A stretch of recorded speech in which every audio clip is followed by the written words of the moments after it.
네, 삼성전자 봅니다. 일단 삼성전자 3% 상승해서 금요일 날 끝났습니다. 87,100원. 4월 달에 형성했었던 고가를 돌파를 했죠. 이거 주봉으로 돌려서 보면 명확하게 볼 수 있는 게 52주 신고가입니다. 자, 근데 지금 실적을 보잖아요. 굉장히 좋게 나오고 있어요. 실적 보면서 이야기 드릴게요. 실제 10조 4천억. 이게 예상치가 8조 원대로 잡혔거든요. 예상치보다 2조 이상 더 잘 나온 실적을 발표를 했습니다. 이것 때문에 상승하는 거 아닌가요? 맞아요. 맞긴 맞는데 이것보다 지금 가격대를 유지하고 추가적으로 상승할 수 있기 위해서는 그쵸? 앞으로 좋아질 만한 내용이 있어야 돼요. 근데 여기서 한 가지 봐야 될 게 있습니다. 이제 HBM 관련된 내용이 호재로 작용하게 될 거예요. 무슨 얘기냐? HBM을 아직 삼성전자에서 납품을 하지 못하고 있죠. 더 디테일하게 말씀드리면 납품을 합니다. 근데 엔비디아 쪽으로는 못 들어가고 있어요. 퀄테스트가 아직 통과하지 않았기 때문에 그렇습니다. 근데 이번 엔비디아 실적 컨퍼런스에는 통과했다는 내용이 발표될 수 있습니다. 발표될 수 있어요. 근데 발표되고 나면 어떻게 되느냐? 떨어질 가능성이 높다. 그 전까지 올라갈 가능성이 높다. 그렇죠. 근데 지금 이렇게 보셔야 돼요. 삼성전자를 볼 때 단순히 뭐 차트상으로 살려놨으니까 이래서 꾸준하게 올라갈 거예요. 이렇게 볼 게 아니라 삼성전자의 상승세가 이렇게 나오잖아요. 그러면 이격 조절 무조건 받습니다. 무조건 받아요. 무조건 받기 때문에 우리가 여기서 어떻게 보고 어떻게 판단을 해야 되는지가 중요한 겁니다.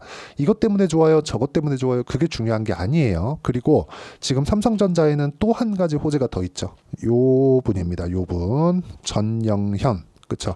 그쵸. 요 분인데 요 기사 한번 보시죠. 정연현 HBM 개발팀 승부수 반도체 도약 이끈다. 그쵸. 이분은 삼성 SDI 부회장으로 가 있다가 이번에 DS 부문장으로 왔습니다. 삼성전자에. 이건희 삼성전자 회장 때 그 시절에 이름을 많이 날렸던 그런 부분이에요. 근데 그 이후에 약간 조금 삼성전자가 뒤처진 이유가 좀 이런 분들이 좌천이 많이 됐다고 하더라고요. 근데 지금 위기의 상황이잖아요. 위기의 상황에서 과거의 영광을 같이 이끌었었던 그런 분들이 부문장으로 많이 좀 돌아올 것 같은 좀 그런 기대감이 발생을 했고 들어온 지 채 2달이 되지 않았는데도 불구하고 이런 내용들 그쵸. HBM 개발팀을 모두 다 뒤엎고요. 그리고 지금 새로운 인력들을 7월 9일까지 거의 한 달에 걸쳐서 계속해서 뽑고 있고 그리고 그 인원이 무려 800명이나 된다고 합니다. 경력직 위주로 뽑고 뭐 신규 사원들 공채로 뽑는 게 아니라 경력직 인원들을 토대로 파격적인 조건을 제시했겠죠. 이런 부분들이 지금 시장에 기대감을 발생하고 있다. 예전에는 우리가 기업 측에 대한 무언가 그런 의존 그런 것들이 있었다면 지금은 인력 싸움에 대한 부분이 굉장히 중요한 상황입니다. 그리고 얼마 전에 짐 켈러 그 반도체 시장에서의 그 마이다스 손이죠. 짐 켈러가 어떤 사람이냐면 제가 이분 한번 보여드릴게요. 자 내용 보시면 짐 켈러 이분이 자 어마어마한 사람입니다. 여기 AMD 그리고 브로드컴 그리고 애플 그리고 또 AMD 그리고 테슬라 그리고 인텔 갔다가 그쵸. 여기는 직접 사업을 하신 분일 겁니다. 이분이 삼성 파운드리에 잠깐 왔다 가신 걸로 알고 있습니다. 근데 우리가 지금 알고 있는 애플에서 사용하는 AP 그쵸. 그리고 또 한 가지가 더 있어요. 테슬라 도조 요거 만든 사람이에요. 요거 만든 사람. 그리고 AMD가 지금 인텔을 제꼈죠. 그것도 요 분이 만든 겁니다. 요 분이. 그러니까 요런 사람이 지금 삼성에 대한 이 무언가를 맡아서 하고 있으니까 이런 것에 대한 기대감도 받고 있다. 근데 이런 과정에서 가격이 먼저 반영하고 있는 그런 상황이죠. 근데 삼성이 조정 없이 가는 경우는 없어요. 근데 요런 조정까지는 이제 없을 수 있겠다. 한동안은. 그렇죠? 그리고 기본적으로 여기 96,800원이죠. 21년도의 고점. 돌파를 한다고 보시면 되고 이 구간에 맞춰서 우리가 어떤 식으로 매매할지 그 내용이 상당히 중요합니다. 그리고 그 내용에 대해서 제가 맞춰서 하라는 건 철저하게 가격 위주로 매매를 해야 된다는 거고 가격 위주로 매매를 했을 때 내가 요 정도의 수익 구간을 만들어낼 수 있습니다. 1월 1일부터 7월 5일까지 내 계좌 수익률은 400%가 넘고요. 이런 정도의 상황을 만들기 위해서 내가 매매를 할 수 있는 그 구간은 철저하게 가격 위주로 가야 됩니다. 자, 반도체 종목 한 3개 정도만 볼게요. 매도한 결과 50% 정도의 수익 구간, 그리고 자람 테크놀로지 매도한 결과 75%의 수익 구간, 그리고 삼성전자 쪽으로 HBM 장비를 납품한다는 내용 로 인해서 급등을 한 DI 같은 경우에도 매수매도 꾸준하게 수익을 냈다는 점, 이런 부분이 있고요. 그리고 이런 내용에 맞춰서 삼성전자의 실시간 타점까지 제가 여기 소통방에서 공유를 하고 있습니다. 다 무료로 진행하는데, 여기 아까 전에 보셨던 뭐 태성이나 YC 같은 경우에도 삼성전자 관련된 HBM 관련주죠. 이런 쪽에 대한 부분도 충분하게 매매가 진행되고 있고, 삼성전자의 실시간 타점까지 소통방에서 공유를 하고 있으니까 구독과 좋아요 눌러주시고요. 상단에 있는 전화번호로 구독 또는 소통이라고 문자 보내주시면 소통방 입장 링크를 제가 순차적으로 공유를 해드리도록 하겠습니다. 그리고 무엇보다 중요한 내용, 그쵸? 내가 매매하는 타점은 싸게 사지 않는다는 겁니다. 자, 그러면 이 내용에 맞춰서 우리가 삼성전자를 다시 보자고요. 자, 이걸 보셔야 됩니다. 밑에다가 제가 하이닉스를 같이 두고 한번 볼게요. 뭔가 같으면서도 뭔가 다른 그런 움직임이 나오고 있잖아요. 이걸 우리가 어떻게 해석을 해야 될까요? 자, 이걸 보셔야 돼요. 주식시장은 미래가치를 반영한다. 하지만 기대가 여기 있는 그 미래가치라는 건 기대감이라는 부분이죠. 기대감이 하이닉스가 더 많았었던 게 사실입니다. HBM을 삼성전자에서 못하고 있었으니까. 근데 이런 부분이 앞으로 언젠가는 할 거라는 걸 우리 알잖아요. 그 언젠간이 언제일지를 몰라서 그런 거지. 근데 이런 것들이 하고 나서 주가가 올라가는 게 아니라 하기 전에 주가가 올라가는 겁니다. 근데 하이닉스 같은 경우에 지금 어떤 상태죠? HBM이 쇼티지, 공급이 부족해요. GPU도 부족한데 GPU가 동작하기 위해선 지금 서버 쪽으로 들어가는 거 HBM이 다 달려서 나가거든요. 근데 이게 곱하기 2, 2배 수량이 나가거든요. 그래서 하이닉스에서 얘기하는 건 내년 물량까지 다 끝났다. 솔드아웃, 완판. 없어요. 재고가 없어요. 재고가 없으면 이 지금 나오는 HBM 관련된 이 내용들이 비메모리 관련된 그것처럼 재고가 없어지는 겁니다. 원래 반도체 사이클이 있다는 건 생산을 멈추지 못해서 그렇거든요. 생산을 멈추지 못하니까 재고가 쌓일 수밖에 없는 구조고, 세대가 바뀌면서 그 전에 재고를 빨리빨리 팔아야 되니까 가격이 계속해서 출렁거립니다. 이런 부분이 실적으로 반영될 수밖에 없고 그 내용이 작용을 한 건데, 이런 부분이 그쵸? 이런 부분이 이제 없어지는 거예요. 왜? 메모리 반도체에 대한 중요도를 이번에 다 확인을 했기 때문입니다. 그런 부분을 하이닉스는 반영을 시켜놓은 거예요. 근데 여기서 탁 올려서 삼성전자를 딱 보잖아요. 그럼 우리가 볼 수 있는 부분이 뭡니까? 우리가 볼 수 있는 부분이 삼성전자가 안 좋다고 했지만 어떻게 보면 시세 구간이 비슷합니다. 그쵸? 비슷해요. 하지만 조정의 폭이 삼성전자가 더 컸다. 그런데도 불구하고 저가는 계속해서 높아지는 구간이 나오고 있다. 그쵸? 요게 중요한 거죠. 요게. 그러니까 같으면서도 다른 움직임을 보여왔는데 지금은 같은 움직임을 보일 수 있는 조건이 시세 측면에서 나오고 있다는 겁니다. 그러면 이게 왜 나올까요? HBM이 이번에 엔비디아 실적 컨퍼런스에서 뭔가 다른 움직임이 나올 수 있다. 그리고 혹시 그게 나오지 않더라도 지금 전영현 체제에서 뭔가 이 다음 스텝을 밟아가고 있는, 오히려 그런 얘기가 나오죠. HBM2까지는 가능한데 HBM3나 3E 이거 빼버리고 그냥 HBM4로 바로 넘어가겠다. 이런 내용들이 나오고 있어요. 그런 부분도 반영을 하고 있다. 이게 그게 될 거예요? 안 될 거예요? 이런 얘기도 있어요. 아니 8단 10단을 못하는데 12단을 바로 하겠다고? 이런 얘기를 하던데 합니다. 그냥 놓쳐서 그런 게 아니라 이걸 어디서 볼 수 있냐면 지금 삼성전자의 실적이 잘 나왔잖아요. 이게 정확하게 말씀드리면 삼성전자에서 만든 겁니다.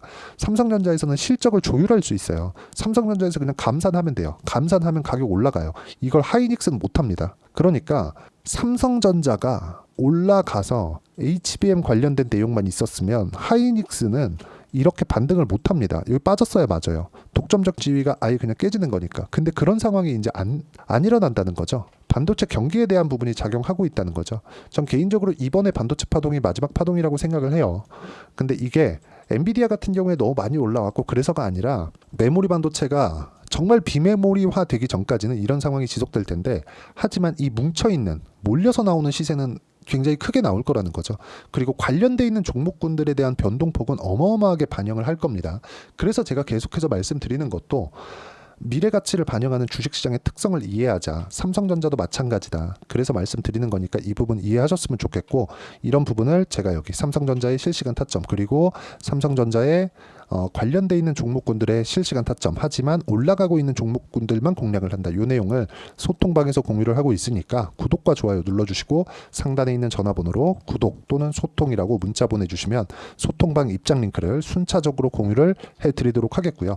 이런 식으로 타점을 잡는 그 내용이 있겠죠. 그런 부분을 단기 보유 전략과 단기 보유 전략을 이용한 실시간 타점을 제가 문자로 공유를 해드리도록 할 테니까 상단에 있는 전화번호로 삼성전자라고 문자 보내주시면 제가 여기 단기 보유 전략과 실시간 타점을 문자로 공유를 해드리도록 하겠습니다. 어떤 식으로 공략할지 그 내용에 대해서 제가 이야기를 드린 거고, 내용 정리하면 그렇습니다. 주식시장은 철저하게 가격 위주로 반영이 되고 가격 위주로 봤을 때 이런 정도의 매매를 할 수 있다. 그렇죠. 25%, 14% 이렇게 매매를 이어갈 수 있고, 이 내용에 대해서 내가 어떻게 판단하고 어떻게 이해를 하고 분류를 하고 판단을 할지를 제가 가장 쉬운 언어로 이해를 시켜드리도록 할 테니까 영상 끝까지 시청하시고요. 모든 분들이 성공 투자하셨으면 참 좋겠습니다. 자, 24년도가 돼도 여전히 시장은 녹록지 못합니다. 이런 상황이 벌어지는 건 어쩔 수 없습니다. 이런 상황에서도 수익이 나는 종목들의 구조는 변하지 않습니다. 즉 대시세 종목에 대한 구조는 변하지 않는다는 거고, 실제 제가 소통방에서 지속적으로 이야기를 드리고 있는 내용도 대시세 종목이나 시장 주도주를 공략하는 건 철저하게 가격 분석을 하라고 이야기를 드리고, 가격 분석 이후에는 이슈에 대한 파악, 그리고 이슈를 파악하고 나서는 다시 내가 얼마에 매수할지 그 타점에 대한 부분을 지속적으로 언급을 하고 있습니다. 자, 근데 생각해 보세요. 시장이 굉장히 어려웠습니다. 어려운 상황에서의 어떤 종목들이 강했냐 보면 반도체와 그리고 바이오입니다. 자, 실제 여기 보면요. HLB에 제가 실제 매매한 내용을 띄워놓고 보여드리고 있는데, 1월 22일부터 매매를 시작해서 4일 동안 31%의 수익 마감이 됐고요. 그리고 여전히 신고가 종목입니다. 자, 그리고 그 다음 어보브 반도체, 이름을 보시다시피 반도체 종목이죠. 그리고 AI 반도체는 지속적으로 강세를 보이고 있습니다. 이 종목도 신고가를 먼저 달성한 이후에 제가 21%의 단기간에 21%의 큰 수익을 내고 마감이 됐습니다. 다시 재공략을 준비하고 있고, 이런 부분은 소통방에서 다 공유를 해드립니다. 자, 그리고 코세스. 자, 코세스 같은 종목도 당연히 신고가 종목이고요. 그리고 반도체 종목입니다. 이 종목도 영업일 기준에서 이틀 동안 대략 한 15%의 수익 마감이 됐습니다. 내용을 한번 보시면 어떻습니까? HLB를 포함해서 30%, 20%, 15% 이런 식의 수익이 지속적으로 발생하고 있는데, 이 세 종목 모두 다 신고가 종목이고 1월 달에 시장이 약세를 보이고 있는 구간에서도 강했었던 그런 종목입니다. 특징점이 하나 있는데, 그 이슈에 앞서서 가격이 먼저 반영했다는 거죠. 그렇게 제가 가격을 먼저 보고 이슈에 대해서 파악하는 이유는 결과적으로는 큰 시세를 먹기 위한 사전 준비 작업입니다. 실제로 큰 시세를 먹기 위해서 사전 준비 작업을 했을 때 여기 레인보우 로보틱스 127%, 그리고 ISC 98%, 그리고 한미반도체 97%의 큰 수익을 내는 상황을 만들 수 있습니다. 어떤 식으로 소통방에서 진행됐는지, 그 상황을 제가 이야기를 드린 건데, 이런 상황도요, 당연히 신고가를 공략했을 때 가능한 겁니다. 자, 그러면 이번에도 마찬가지입니다. 정부 주도의 코리아 디스카운트 해소 방안이 2월 달에 발표를 하고요. 그리고 2월 달에 발표된 내용을 토대로 주가가 움직이는 게 아니라 이미 움직인 내용이 있죠. 실제 이 내용은 크게 중요한 게 아니라는 겁니다. 실제 움직인 내용을 보면, 자, 기아차입니다. 실제로 12월 달에 신고가를 만들어 놓고 정부에서 입김을 불어 넣으니까 순식간에 기아차를 포함해서 현대차 같은 거대 기업들의 주가가 2주도 채 되지 않아서 40% 정도의 큰 시세를 냅니다. 자, 그러면 우리는 어떤 종목을 봐야 될까요? 이슈를 파악해야 되는 것도 맞지만 철저하게 가격에 맞춰서 매매를 해야 되는 게 당연히 중요합니다. 정부가 주도하는 정책 방향이 있겠죠. 그 방향에 맞춰서 우리가 종목을 찾을 필요가 있다.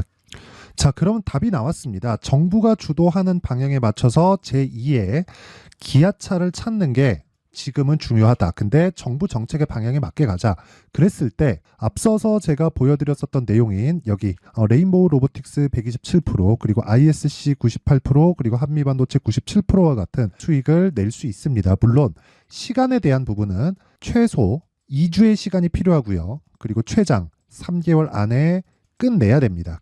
자, 기아차의 시세를 보셨던 것과 같이 2월 달에 정부 정책의 방향이 결정되고요. 바로 3월 달이면 시행입니다. 자, 그러면 우리는 거기에 맞춰서 당연히 종목을 찾아야 되고 제가 제2의 기아차를 찾아놨습니다. 제가 아까 전에 소통방에서 이야기를 드렸었던 내용 다 공개를 해드렸는데 그 내용처럼 종목만 받고 싶다 하시는 분들은요. 상단에 있는 제 전화번호로 대시세, 자, 대시세라고 문자를 보내주시면 정부 정책의 방향에 맞는 종목을 모든 분들에게 무료로 공개를 해드리도록 하겠습니다. 자, 제가 원하는 건 채널 성장이 목적입니다. 자, 그래서 구독과 좋아요 꼭 좀 부탁드리고요. 모든 분들이 정부 정책에 맞는 방향으로 매매를 이어가서 큰 수익 보셨으면 좋겠습니다.